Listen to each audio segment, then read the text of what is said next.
안녕하세요. 네, 안녕하세요. 보내주신 거를 다 봤어요, 사실. 네, 지원서 써주신 것, 보내주신 것도 봤거든요. 네. 그래서 그냥 질문 주신 것만 답변을 하면 안 될 것 같아가지고 그걸 여쭤봤던 건데요. 지금 보내주신 지원서가 실제 제출하신 서류예요?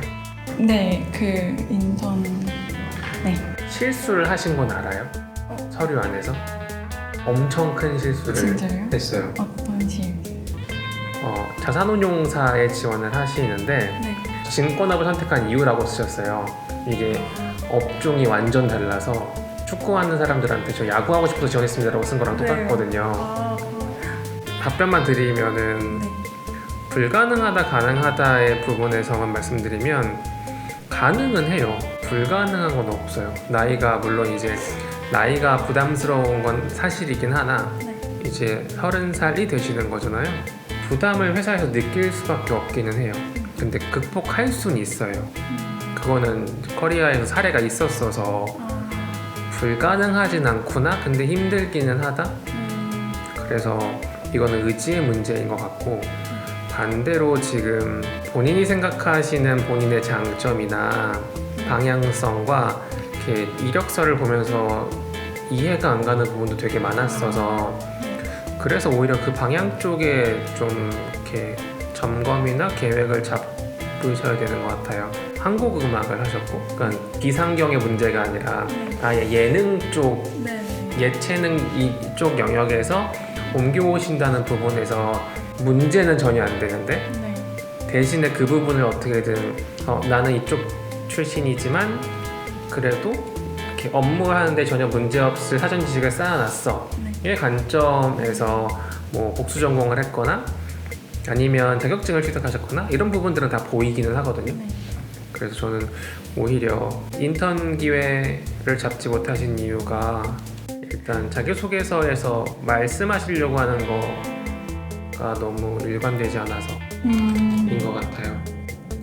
자세하게 어떤? 예를 들면 네. 공백의 시간들이 많이 보이잖아요. 네. 그 공백의 시간들에 대해서 오해를 당연히 생각할 수밖에 없어요. 네. 이 사람이 어떤 문제가 있어서가 아니라 어떤 고민을 하고 어떻게 액션을 했구나. 일단 대학을 몇 번의 시도 끝에 들어가셨잖아요. 네. 그런데 가자마자 사실상 네. 1년 만에 그만두는 결정을 하신 것처럼 읽혀져요. 전공을요? 전공을. 네. 그러니까 지금 이제 사수 끝에 대학을 갔고 네. 2학년 때 경영학에 대해서 네. 뭔가 눈을 떴다는 것처럼 자기소개서에 써져 있어요. 2학년 겨울방학이긴 하지만 어찌됐건 고등학교 때부터 입시까지 하면 7년의 시간? 근데 뭐 고등학교도 그냥 들어가시진 않았을 테니까 분명 그 전까지 시간을 합치면 이 사람이 어찌됐건 본인의 인생을 한 10년 정도 계획을 하고 준비했던 걸 텐데, 그리고 너무너무 가고 싶었던 대학을 몇 년을 고생한 끝에 도착을 했는데 가서 1년 또는 2년 만에 이게 와장창 바뀐다는 점에서 바뀔 수는 있죠, 당연히. 근데 바뀔 수는 있는데 여기 쓰셨던 본인의 매력 포인트가 끈기와 열정이란 말이에요. 그러니까 지금 말씀드리고 싶은 건 그 10년의 시간이 잘못됐다는 게 아니라 네네. 거기서 급격한 변화를 거쳤다는 점에서 끈기가 있다라고 볼 수 있는가? 약간 의구심이 들잖아요. 네. 그러니까 물론 그때 엄청난 이벤트를 겪으시면 가능은 할 건데 그 부분에 대한 설명이 사실은 없었어요. 네. 일단 여기에서 설득이 잘 안 되는 거죠. 이 사람이 왜 금융을 하려고 하는 것인지, 그리고 지금 대체 투자를 희망하시는데 왜 대체 투자를 하려고 하는 건지. 그러니까 일단 기본적으로 설득이 된 다음에 이 사람은 그러면 나랑 같이 일을 할 법할까? 나는 이런 스타일을 좋아하는데 또는 나는 이런 스타일을 요구하는데 이 사람이 그렇게 해줄 수 있을까? 그 단계까지 가야 우리가 면접을 보는 거거든요. 네. 근데 일단 그 앞에 설득 자체에서 제가 몇 번을 읽어봤는데 그 안에서의 그 여백이 너무 많아요. 설명하지 않으셨던? 네. 근데 그 의도치 않게 설명을 안 하신 건 아닌 것 같고 약간 숨기고 싶거나 설명하고 싶지 않으신 것 같은 느낌을 받았는데 결정을 하셔야 돼요. 저 같은 경우에는 저 개인적으로도 상경계 출신이 아니어서 이렇게 좀 다른 걸 하다가 전공을 바꾸거나 하시는 분들을 되게 좋아하는 편이에요, 저는. 그러니까 만약에 제가 2년 전쯤에 이력서를 받았다면 자기소개서 정리만 좀 잘 됐다면 보고 싶었을 것 같아요. 재수를 하건 삼수를 하건 그 시간 동안에 고생을 했었을 거고, 그리고 어찌됐건 전공이 바뀌는 큰 결정을 했을 거고, 그 안에서도 무언가 본인이 더 잘하려고 열심히 노력했었을 거라고 생각을 해서 저는 오고 싶다고 말씀을 드리는 거거든요. 그러니까 이런 면접관의 기대를 충족시키게 글을 쓰셔야 되는 거라서, 솔직함이 본인의 개인 사정을 다 듣고 싶다는 건 아니고, 보통은 회사에서 생각하는 솔직함은 너는 어떻게 생각해? 그러니까 너는 이런 문제를 어떻게 생각하고 접근할 거야? 또는 이런 문제가 터졌을 때 어떻게 대처할 거야? 이런 형태의 솔직함을 기대하는 거거든요. 아니면 예를 들어 남자친구랑 뭐 천일 뭐 여행을 가기로 했어. 근데 갑자기 회사 일이 터졌어. 해외여행을 취소할 거야? 이런 형태를 물어보는 이유가, 실제로 그 이벤트가 일어날 확률이 되게 낮잖아요. 근데 당신은 어떤 생각, 어떤 가치관으로 일을 할 것입니까를 물어보고 싶은 그냥 이런 게 사례거든요. 그래서 그런 것들을 일단 못 보여주시는 게 지금 가장 큰 문제인 것 같아요. 일단은 학교 졸업하시고 네. 지금까지 네. 지금 일하고 계신 거 말고 취업 준비만 하신 거예요? 아니면 다른 것들을 중간에 하셨어요? 연기를 하고 싶어서, 그러니까 어렸을 때부터 하고 싶었는데 저는 네. 이제 전공이 정해져 있다 보니까 못했던 그게 막 갈증이 있어서 그걸 졸업하고 한 1년 반, 2년 이렇게 했는데, 취업 준비를 시작하신 시기는 언제부터인 거예요? 작년 11월이었던 것 같아요. 그러면 지금 그 인턴이 좀 안 되거나 하는 부분도 당연할 수밖에 없네요. 그러면 이력서의 내용이나 자기소개서만 보면 이쪽 분야에 대해 전혀 이해도가 굉장히 낮고 관심이 없어 보여요. 그러면 꼭 부동산이나 이런 걸 하셔야 돼요? 뭔가 거기에 제일 뭔가 흥미가 생겨서요. 근데 이게 너무 좋은데, 네. 그러니까 왜 흥미가 있는지는 나중에 얘기하더라도 네. 지금은 이제 본인의 선택에 책임을 져야 되는 나이거든요. 네. 그냥 일단 빠르게 경험을 한번 해보자의 관점으로 접근하시기에는 이미 기회의 문이 좀 많이 닫혀 있어요. 해보시면 할 수 있어요 라고 말씀을 드리기에는 이 길이 힘드실 거예요. 안 되면 계속 안 될 수도 있어요. 일단 가장 큰 문제는 뭐냐면, 지원하시려고 하는 분야가 어디건 상관없이 같은 나이라고 했을 때 그 시간 동안 여기를 희망하는 친구들도 있어요. 학교가 다른 곳이어서 전공이 달라서 이런 거 다 그냥 없애고요. 똑같은 시간 동안 이쪽 분야에 관심을 그렇게 길게 가져온 친구들과 본인과 딱 면접장에 들어가면 무조건 티가 날 거예요. 이거는 고민을 좀 해보셔야 될 것 같아요. 외국어는 혹시 시험을 아예 보신 적은 없어요? 네. 안 보신 이유는 뭐예요?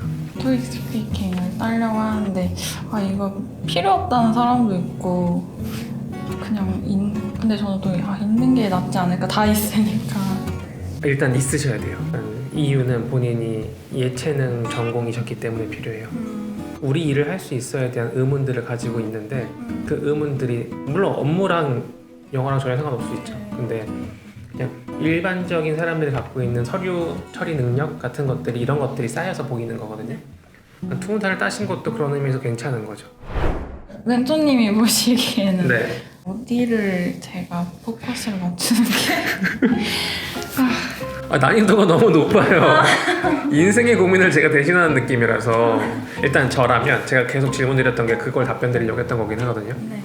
선택지를 드리면 난 어떻게든 2025년도에 어디든 취업을 한다. 일단 지원하실 수 있는 분야가 은행은 꼭 하셔야 돼요. 본인의 커리어가 생각보다 도움이 될 수 있어요. 그래요? 네. 가기 싫으면 안 돼. 가야 돼. 이런 느낌이에요. 그래요? 네. 왜냐면 기회가 제일 많아서요. 합격률이 제일 높아요.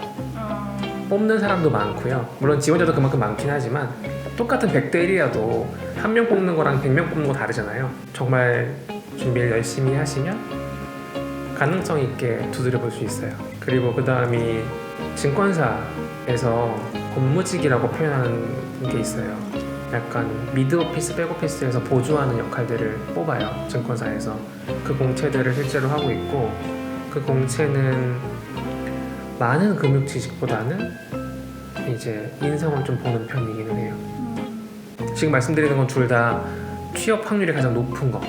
그러니까 본인이 아니라 원래 모수가 많고 그렇기 때문에 가능한 것들 말씀드린 거고요.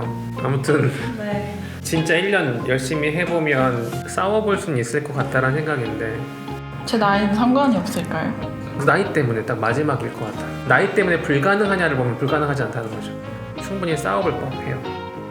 본인의 의지를 가지고 이야기할 수 있을 거고 나이가 있다라는 게 좋게 생각하면 가성비가 좋거든요. 어쨌건 사회 경험이 좀 더 많을 테니까요. 그리고 업무도 좀 해보셨을 거고 그런 부분을 어필할 수 있는 여지가 있는 분야들도 있고요. 그래서 취업 자체만 생각하신다면 말씀드렸던 친구들 선택해보셔도 괜찮고 그리고 여기서 조금 아차하면 진짜로 금융권에 아예 신입으로 못 들어올 수도 있어요. 플랜을 다시 다르게 짜야 돼요. 다른 곳에서 뭘 하다가 들어온다라든지. 그러니까 신입으로 갈 수 있는 기회는 제 생각엔 내년이 마지막일 것 같아요. 25년이. 네. 만약에 했는데 다 안 되면 어떡해요? 그러니까 그거 힘들 거라고 얘기했잖아요. 남들보다 지금 약점이 있는 상태에서 시작하는 건데 그 태생적인 약점, 나이, 출신 학과, 태생적 약점을 안고 시작을 하는 게임인데 이미 2, 3년 준비한 친구들보다도 지식이 좀 낮은 편이잖아요. 이건 내가 다 극복하려고 마음을 먹어야 된다는 거죠. 근데 할 수는 있어 보여요, 저는.